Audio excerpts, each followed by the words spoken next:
Бәріңе сәлем. Мына жердеген қызым шашып ойнап отыр екен. Қарап тұрсам, Оу, қандас, мына қызыңды қара. Шашты бізді.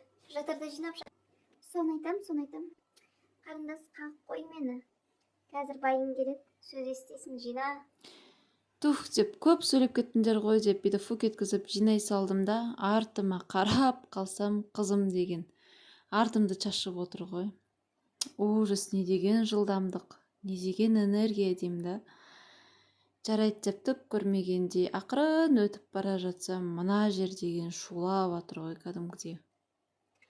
Кеш батты қарындас, отыратын жеріңді жинайтын шығарсың, иә? Соны айтамын. Алма деп жылап еді баласы. Мені бір тістеп тастап кетті. Кеш батты, мені бір көтеретін адам жоқ. Тұрғанымызға 2 сағат болды, ашып кететін болдық қой. Ху, жаным ау. Біз бір апта болдық тұрғанымызға. Да, әбден құтырайын деген екен болған. Ауырттыңдар әні, бір ашып, бір жауып. Мама, не деген энергия мынау деген. Жинашы бол, тез-тез салыштықшы біз. Мима өтіп кеткен несі бізден. Наным бәріне таң атқаннан кеш батқанша не болды тегі ұрсып жан жақтан деп мына жерді жинап қойдым. Артыма қарасам, қызымды бүйтіп фу еткізіп жинай салайын десем жиналмайды. Қайта фу еткізем жиналмайды.